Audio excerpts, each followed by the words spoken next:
And you can't comb your hair on the camera. You know why? It's the wrong way. 'Cause your hands go backwards. Oh, well.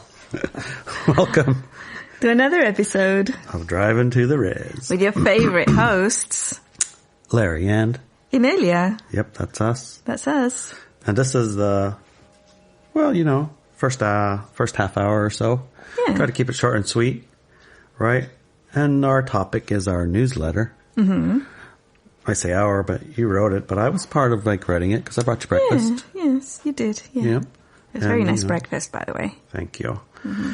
And so, if you're new to this podcast, we do have a second hour. We do. Where we explore way more every topic that we talk about. Yes. And Ilie and Adelina are amazing at finding those expansions and questions and being really open and full of transparency, so everyone can really relate to some part of this discussion. Right. They bring it back to the real world, basically. In a way, it feels like, you know, when I read the article that you write, I get like, oh, that's cool, that's interesting. I wonder about that, or I wonder about this. And I wish I could, you know, almost ask you a question while I'm reading it, which I can, which kind of... Sometimes you do. Sometimes I do. Mm-hmm. But mostly it's just like a singular act of me reading it. Mm-hmm. And that's probably how most people will get it if they get the newsletter, right? Mm-hmm. And you can get the newsletter at Substack, right? Yes. And Substack. You just go to Substack. I think it's inelia.substack.com. That's how it is. Right. Or just go to Substack and type Inelia in the search and you'll find it. Then you get the newsletter. It's free. Mm-hmm. You read it, enjoy it. Mm-hmm. And if you like what you read, listen to the podcast and we'll talk about it. Yes. Inelia and I, like we're doing right now. Yep. And then you can go to subscribestar.com. Find my name there. Yes, indeed. And get the second part of the podcast that goes really into depth, but also goes into all the stuff that we would be banned from a lot of the media outlets about talking about, you know? Yeah, and pesky things. Mm-hmm. So the uncensored and in-depth explorations of that topic that's in our newsletter. Yeah. Right. Yeah. And so I think it adds a lot to it. It makes it, instead of just reading it, like I'll just read it and I'll sort of like... Intellectually, it's very nourishing, I think. It's nourishing, as well. Yeah. Then when we talk about it now, it's like... Taken into practicality. We take our personal journey stories and maybe our experiences of what we're writing. Yeah. And then when you add in the second hour, which is sometimes 2 hours, sometimes an hour and a half, sometimes 40 minutes, but it's longer. Yes. You'll get like a community group understanding, thinking of it. You know, it's like add more. Expansion of awareness. Right. And then obviously, well, not obviously, but probably you might figure out if you're at Subscribestar and you're a part of that community, this is to the second hour. Mm-hmm. There's a Telegram chat. Yes. There's after parties. Yes. An after party after each podcast. You know, we go have the podcast comes out on Wednesday and then on Friday. And that's what we're doing. We all get together and chat about our experience as a bigger group even with that same thing. So I think it's an interesting way to explore this simple little newsletter, page and a half or so. Mm-hmm. Expanded. It's just like how we want it in bring it in. Yes. Anyway, that's our that's a word from our sponsor. Yes. Which is you. You. Of course, Subscribestar, when you subscribe to the second hour, also supports our work, you know, because like everybody else, we choose to eat food. And we have 7 dogs. We have 7 dogs and we choose to have 7 dogs and feed them. And we have 2 cats and we choose to feed them too. Yeah. And we have 20 chickens and we choose to feed them as well. Although and they choose give to feed eggs. us also. Yeah, they give us eggs. Speaking of which, gotta tell me the story. This morning. It's actually related a little bit with a lot actually. Yes, with today's the newsletter and the podcast today, our connection with land and homes. Totally, it was a connection this morning. Yeah, it's a deep connection. So Larry and I went on a camping night to the Fossil Beach, which we've talked about in the past. Our community bought land, a group of people decided we're going to get together and purchase this land to see if we could do it, and also how it works and all the other things, right? Right. It was sort of an instant manifestation workshop. Yes. Evolution. Yeah. It's a workshop. It's one of the group items. Right. And it's ours. So we spent the night there with a few other of the owners who also camped overnight. We were going to stay more nights, but it started raining. Yeah, So we're very flexible in that way. Mm-hmm. It's close enough. Yes. If it starts raining and we don't want to be in the rain, we just drive home. Yeah. That's how it is. Anyways, before we left, I counted the baby chicks, and we had 8. Every day I count them. We had 8. Mm-hmm. So I was happy. And then we left. And when we came back the next day, which was yesterday evening, I went to count them, and there's only 7 babies. And they're sealed. They're in a sealed, completely secure coop. It's like Fort wood Knox, walls. you know? It has fencing. There's a top and a bottom fence, and there's dirt. They could go inside, they could go outside, but the outside is completely enclosed. Nothing really, bigger than this can get in. It's like tiny little holes. Half a centimeter holes in the fence. Right. And was that quarter inch or half an inch, I guess? It's little. A little bit less than half an inch. It's a bird cage put on its side, a giant bird cage for like an aviary. Finch. Mm-hmm. So little chicks can't get out and nothing can get in them. Nothing can get, I know a mouse nothing can get in, nothing can get out. Right. We looked everywhere thinking, oh my gosh, what happened to the baby chick? Is it dead? Did it die? And I even said, well, how can it just vanish, you know? That's not big it's not that big. It's as big as the couch here. The coop. Yeah, it's as big as the couch. There's nowhere to go hide. Actually, it's bigger than this, but it's about 4 times this. But still. We'll call it 2 couches. It can't just vanish. I mean, I even thought, well, if it died, would the mom feed it to the babies? Feed it or the other babies? Or how is it that it would just vanish like that? I mean, I've never seen that happen before. And we had sickly baby chicks die before, and they're just there, dead, you know? I kind of thought maybe it went to Lemuria. Yeah, you did. Yeah. Yeah, maybe it'd been teleported. Because there completely was zero evidence of any chick left behind. Nothing. We just had a class on Lemuria. Yes, we did. And one of the exercises was a connection and a discussion about physical portal. Yes. So it could have been it went to Lemuria. I know. I mean, there was no baby chick. No sounds of it, nothing. Vanished. It was like a mystery. Now, I crawled around in there too. Yeah. And I got in there and I crawled around, and there's nothing to hide under, nothing to hide in, nowhere to go. It's like everything you can see it. Yeah. Yeah. Anyways, this morning at silly o'clock in the morning. Much earlier than you ever get up. No, we don't get up at that time. It was silly o'clock in the morning. I wake up all bright, bushy-tailed, and I'm thinking, I'm going to go and check that the rest of the babies are okay. Okay. Yeah, 4 or 5 o'clock in the morning. Okay. Yeah. Let's go see if the chickens are okay. Yeah, 4 or 5, I think. I should go feed them right now.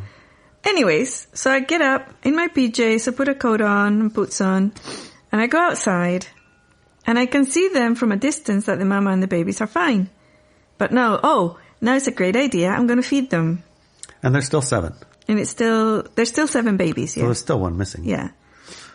So I go over there and I get some grubs, their treat, and I give them in a little corner and I watch them eating them. And I think, okay, I'm going to give them food too. So I grab their feed. It's organic baby chick starter feed.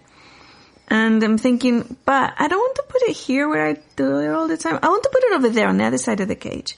And to do that, I have to move the big wooden top that's on the top of the cage part, so to protect them from the rain.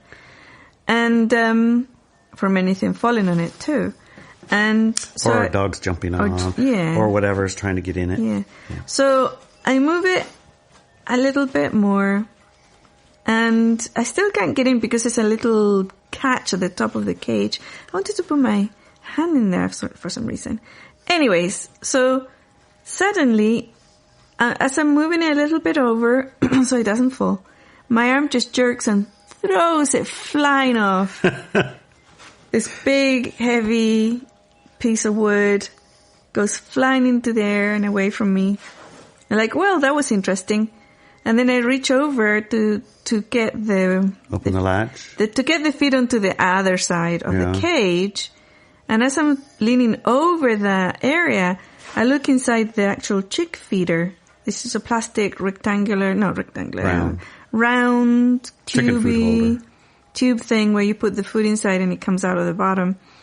And there's the baby chick. In it. Alive. Super tired. Right? And I'm like, oh my gosh, it must be so dehydrated. It's been there for how many days now? We have no idea. So I reach in, I take the latch off, and that was really hard. Grab the baby, and immediately I take it over to the other side where the water is, the enclosure part, and I put her right next to the water dispenser. And she doesn't run away or anything. She just goes straight for the water and starts drinking like crazy. She was so thirsty. Oh. And then I close the latch there and go back to the other ones, and they're like happy, playing and eating their feed and everything. I give them the feed. Close the latch and go back to bed. And that's all. Like, yeah, that's what we needed. Right? Right. It's like you have a connection, but it's like a connection. It's illogical. It was almost like a compulsion, actually. You were compelled, yeah. Yeah. So that's the type of thing that we're talking about. When we connect with our lands and home, it's not just about the physical house or the physical land, but you also connect with all the creatures inside. And somehow, and we can, you know me, I like to look at all how do you disprove it, yeah? Like the old-fashioned scientific method, the original, where if you had a thesis, you had to disprove it. Right. You work on disproving it, not proving it, because it's easy to prove anything if that's what you want to do. But disproving it, it's a little bit harder if you want it to be real. So I started thinking, well, my body is very clever. It must have felt or seen somehow that the chick was in there, maybe heard it. And it took her all night to let me know. But that wasn't how you experienced it. No. It wasn't how I experienced it in the morning. It was like a compulsion. And then flicking that board off. That board's pretty big. It's huge. Like 3 foot wide by 2.5, 3 foot wide. Big piece of plywood, 1/2 inch, 3/4 inch. It's kind of heavy. Got screws on it that holds it in place so it don't slide around. Yeah. It's pretty heavy. Whenever I move it, it takes both hands and you think, oh, yes, exactly. Like a compulsion. Like the chickens weren't in any active way saying, hey, there's one of us stuck in here. They're like, they don't care. No. And the little one is like, I'm thirsty, but there's no water here, but I'm thirsty, but there's no water here. It's not like, and talk to you about come get me. No, they don't have that either. They don't. But the land or the connection, there's something to the house, the space, some kind of something that brought you that data. Yeah. I felt a compulsion this morning too, but for me it was go to the res, And I wanted to do podcast instead. Okay. For you it was go feed the chickens, which for me it's definitely not that. I've actually probably never fed the pet chickens at 4 or 5 o'clock in the morning. They get fed at noon. Yeah. 1. Yeah. They don't get, when I get up and make coffee, I give them scraps from yesterday off the porch here, and they do like that, but their feeding is noonish. And normally I kind of put my clothes on before I go out there. I don't go out in my PJs. Never. So that's kind of, in a lot of ways, related to what this newsletter is about, which is our connection with land and homes. Why don't we start reading a little bit of it? Okay. I love that story, and it felt so connected to this. Yeah, it is totally connected, yeah. Okay, here's the newsletter. When I was a young woman, I learned that the longer we live in a place, and particularly when we own property in that place, the more powerful we become. We become more able to do, more able to manifest, more able to generate the reality that we imaginate. And imaginate is a word that Larry invented. Can you tell us what that means? It's imagine and create. Imaginate. I love it. Yeah, so we can see that word, see it come around again. Mm-hmm. It was interesting, the place and the property that you own in that place, because I spent a lot of my life not owning property on purpose. And also being, I'm not going to say necessarily afraid of power, but I had issues with power. You did, yeah. Power, and having it and wielding it, and negative influence of power. And, I had a lot of programs around it. Mm-hmm. I don't know where they came from. Probably the environment of... don't be powerful. Past life stuff, plus maybe TVs, movies, something. I don't know. It wasn't like a healthy relationship with power. No, it wasn't. That's true. So keeping myself landless as an owner, that did diminish my power. And just moving, what we call here at Nia Bay, as we call it moving home. When you move back to the res, you call it moving home. And when I moved home, I still didn't have a power relationship with power. I didn't want to own land. I couldn't get land. I couldn't buy land. But just home, the act of moving home, I did generate, enough power to get to boats and fishing and a place to live. And, it built a big thing. It was a palpable difference between when I was a nomad running around on cruise ships and then I moved home. And a very big difference from when I was in the Coast Guard even. In the Coast Guard, I moved around, but I never really, this is my home. Everywhere was, I'm not going to be here long. Temporary, yeah. Yeah, it felt temporary. And that, I can see now, looking back, the difference in the power. Yep. And even the house you rented wasn't really claimed by you. No, not You didn't really. make it into your home. Not so much. No, it was just a place to go after you went fishing. Yeah. Well... Or to keep your kids in. Yeah, the kids need a house. And the wife. And the wife needs a house. Yeah. But I never claimed it so much. No, you didn't. So that kept me a little less powerful, which was kind of what I wanted. Yep. Interesting. So... Continuing. Relationships with others in that place become stronger where we're living, right? Our connection with them becomes stronger. Whether that connection is positive or negative is usually decided by our inner programming and social norms. My aim is that by looking at this topic, that connection or disconnection can become something you're conscious and aware about, something you can choose. Rather than being disconnected like you did through the fear of power or, fear of abuse of power, whatever it might be, actually doing it consciously, I'm not going to connect with this place because... I do not want the influence. I don't want the power from it or those kind of things, right? Yeah. Yeah. Yeah, I can relate to some of the times, like when I went to Kauai, I connected with that place, I loved it so much, right? Yeah. And the connection, immediately my ability to do and experience things, it just went magic to the 10th power, and the connections and the power of those relationships and the power to do stuff. Oh my God, it was immense, but that was like a solid connection. Yes. And other places I've gone, I've been to Maui or something. I didn't connect with there at all, or Hawaii. Yeah. And I have hardly memory. I have no people there.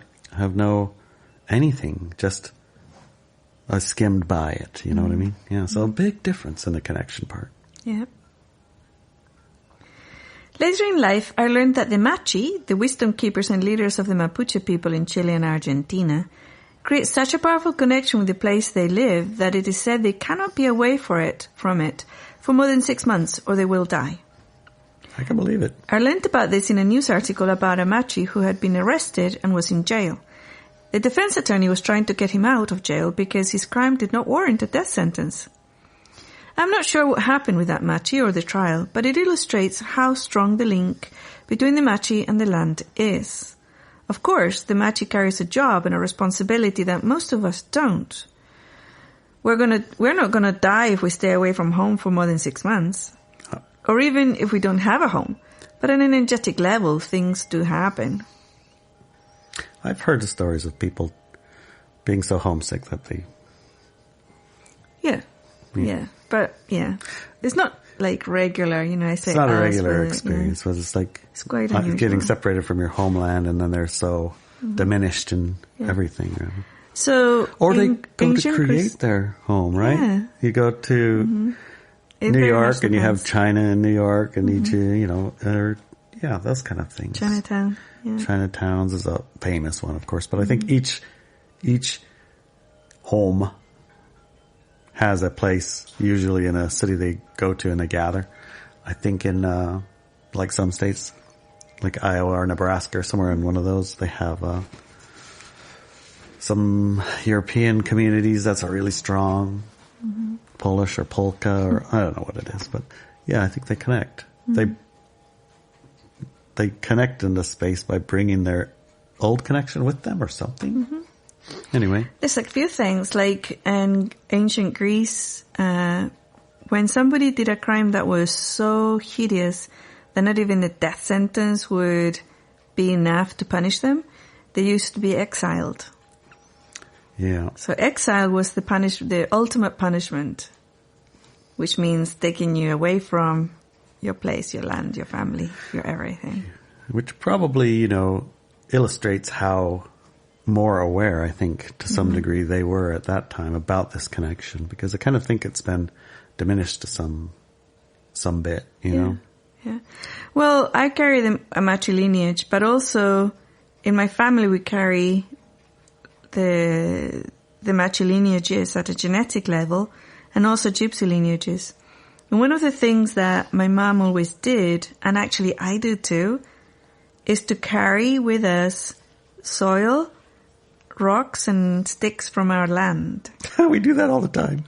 Yeah, but I actually have since I left Chile at age, 9 or something, 9 years old. Yeah. I had my mom help me put it together. A little bit of soil, dirt, sticks and dirt and rocks, stones. And she said, okay, you need to keep this. This is your homeland soil. You need to keep it. And I still have it. It's upstairs. Remember, I do have that, a little silver box with Kauai in it. Yes, you do. And every time. I wonder what your connection with Kauai is, though. I don't know. It must be Lemurians. Maybe, yeah. But I do also know. No, I don't know. I don't think it is Lemurians. Yeah, I don't think it's Lemurians. But whenever we go on a trip anywhere, we always bring our rocks. We do. And some dirt, for sure, and likely sticks. Yes, sticks definitely. And rocks, and our crystals, and all sorts. Go through the airport security, and the X-ray goes, what do you got in your bag? Like, my rocks and crystals, of course. Yes. Doesn't everybody bring theirs? Yes, exactly. Yeah. It's quite funny. It is funny, isn't it? Yeah. Okay. As awake and aware individuals, one of our roles on Earth is to remember and recognize how reality works. There are some big questions we need to look at, such as what is the real link between ourselves and the land we own or occupy? And what if we move around a lot, like gypsies, travelers, van lifers, etc.? Also, what happens when we have been living somewhere a long or a short time and then we sell it? A lot of questions in there. Mm-hmm. Yeah. But I'm not here to answer those questions in this article, but I'm here for us to start asking the questions. Asking the questions and exploring these together. Exploring this together, exploring, researching, feeling into yourself, becoming aware that is actually a dynamic in our lives, and see how that dynamic is affecting you, right? So, and even thinking back, I know there's parcels and land around the world that I have left a little bit of attention points of myself there. Oh. And I can often go back to them and see them. But I do that consciously and in full awareness. And what I have found is that people often do it in a very unconscious way, and that depletes their energy. Well, that would be, I could see that. Mm-hmm. And we're going to do a class on buying and selling property. And in that class, I'm going to be telling a couple of stories about selling homes and people who haven't been able to sell their home, and what I saw and what I advised. And then they sold it. Right. So that's going to... that house it has to do with that. Sentiency and a connection that it wants. That connection that we have with that land, that connection that the land has with us, and acknowledging it and working with it rather than it's just ruling our lives. Right. Just being at the mercy of a thing that you haven't even asked. Yeah, exactly. Like, do you want to be sold and to whom and things like that. Yeah. Most bodies don't like change, even positive change, but some bodies do carry long and powerful lineages that move about a lot. However, the cultural and societal makeup of the lineages that move a lot is no longer supported by our modern societies. Yeah. The territory they owned in their way is now owned by many, many others in a modern title-sanctioned way. Right. Fractionated ownership, in a sense. Mm-hmm. So your territory of a mobile society group, like when I say I move home to Nia Bay, all of Nia Bay is home. Even though some of it are now fractionated, owned by other people, they're still home, and it's like a morphing of some of it into something else. So it's like a little bit different. But the territory like we're in now, we're in our home range, but we're totally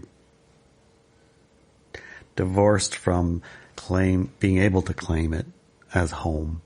Because it is private property owned by entirely a different person sometimes, right? Right. So the village traditionally, historically, I guess, moved from location to location depending on seasons, right? Season, because in the wintertime, it's very stormy on the outside of the ocean. You get stuck on the beach for a month. You can't go anywhere. You're trapped in your location. You can't go out and get food. You can't go anywhere. You can't do anything. But if you come around the corner, you can. The storms don't hold you to the beach.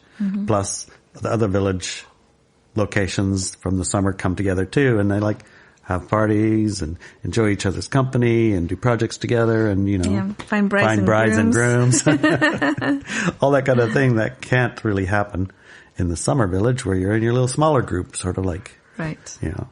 So that whole lifestyle is eliminated at this point. Yeah. Now it's all just the village life all together in one place. You can't even get to the ocean village. No. Not by hook or by crook. You have to get there the old way. Canoe. Pretty much, yeah.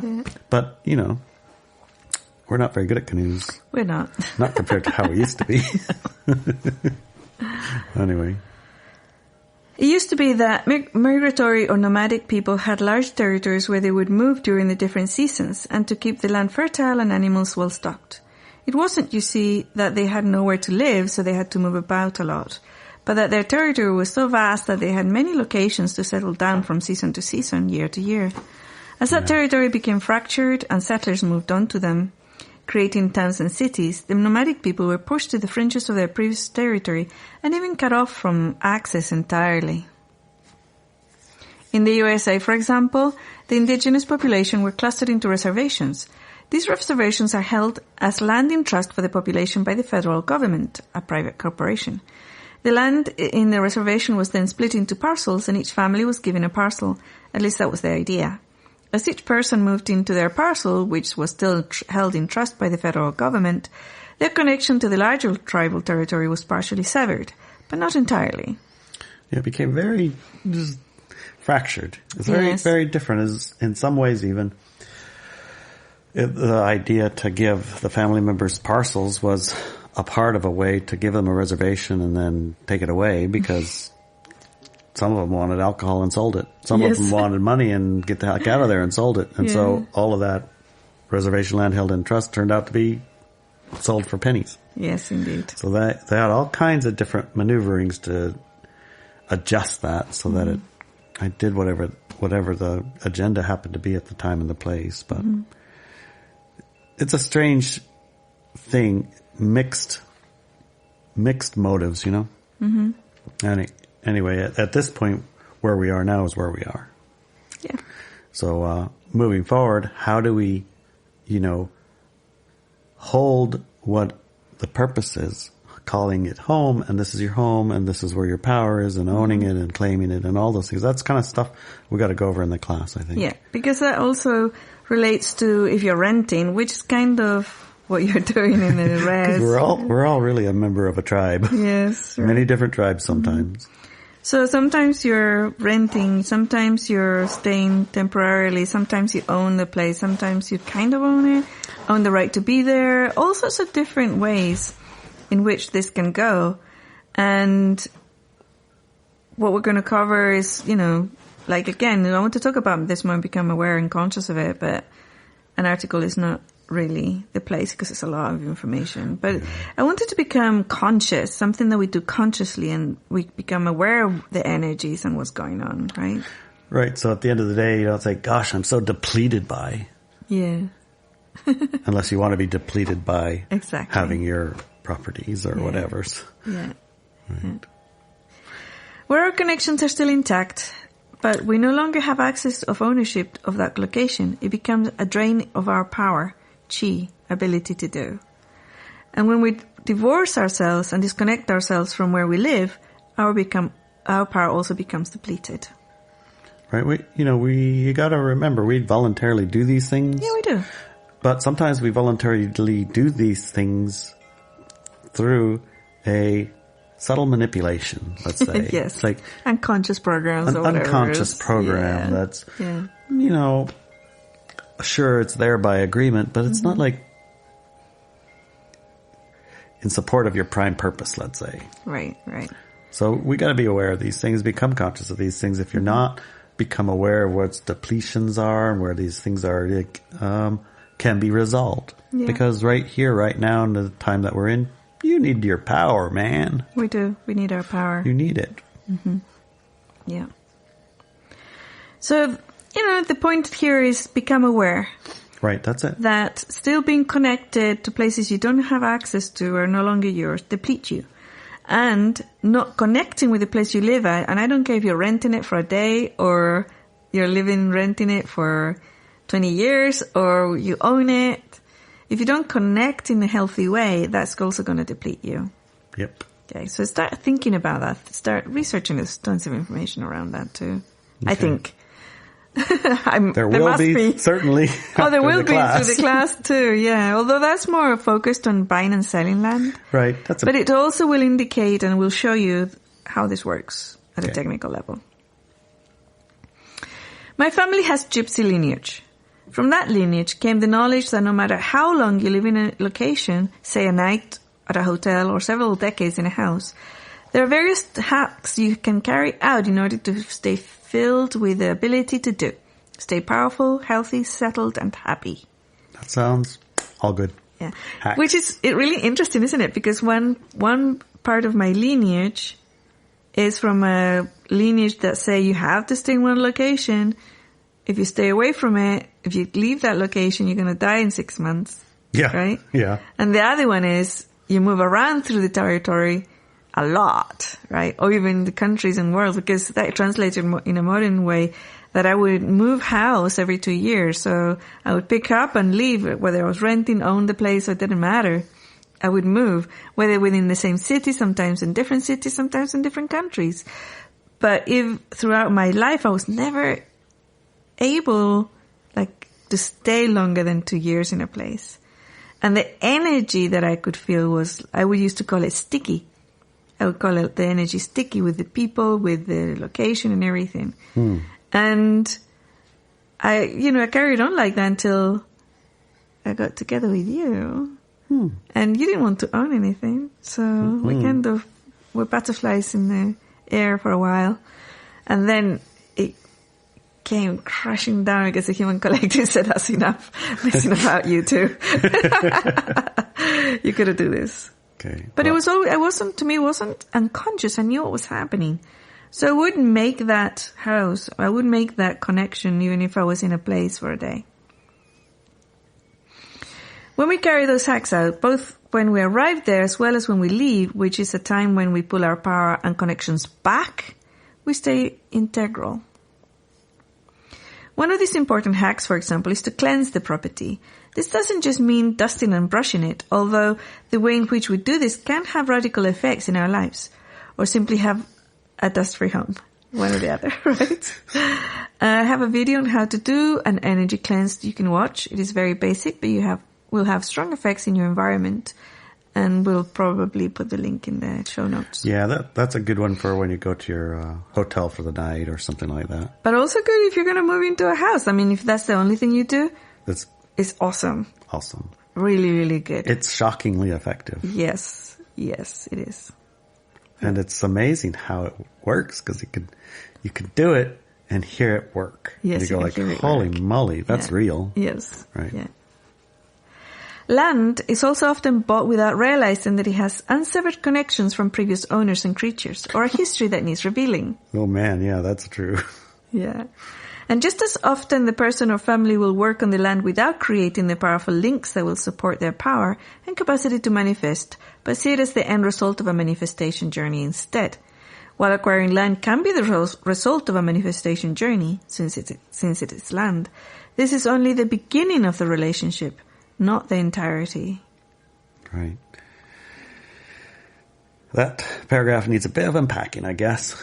I think it's clear a lot of us, myself included, thinks that the buying of the land was that's the end of doing. Mm-hmm. You signed your name, you paid the money, and you got the thing. You did it.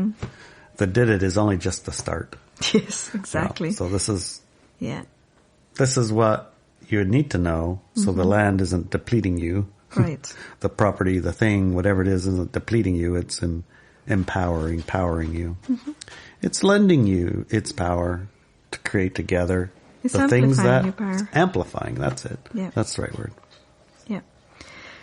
We live in a co-created, orchestrated, and continuously evolving reality. We came here, souls, to connect with the physical universe. Our connection with the land, homes, and earth itself, as well as with all the people in our lives, animals, plants, and trees, the oceans, the land masses, the sky, the sun, the stars. All those connections can be strong or can be weak. It is up to us to decide the nature of that connection. What I want you to see is that it is much more powerful to make or unmake those connections in a conscious, aware state through choice and clear vision of the experience that we want to have, instead of struggling through life as though we were swimming through molasses at the whim of the forces that might impact us. Right. That's a good sentence there, Henny. So, let's begin by knowing how deep and powerful a connection we have with the physical universe and why that's important. We came here to connect. Let's make the connection strong, powerful, healthy, filled with light, and by conscious choice. And let's disconnect in a conscious and healthy way from those energies that are now no longer compatible. Our connection to land and homes is explored further in our podcast, this one. Second hour too. Of the Driving to the Rest, first half and then second hour. And Larry and I will have a class that explores the subject from the perspective of buying and selling property. Right. And from the time of this podcast, it's probably going to be a week Very or so. Soon. Yeah. A week, maybe two. Yeah. So, if you're curious, which you are. Of course. Because it's super exciting and interesting stuff. We can share some of our stories as well. Yep. Go find it. Go find the class. Yeah. It's Subscribe Stars the easy way. Inelia Benz the easy way. Go and claim your seat on this class. Claim your seat. Be a part of creating it. Yes. That's the part. I mean, you can have it after. Yeah. And you're going to get a lot. Yes. You can create it with us. Yes. And you'll also get a lot. Yes. Some of us are like part of that creating. So, let's do it. Let's do it together. Make this class happen. All right. Good enough. Yeah. Okay, cool. See ya. See ya. Love you. Love you.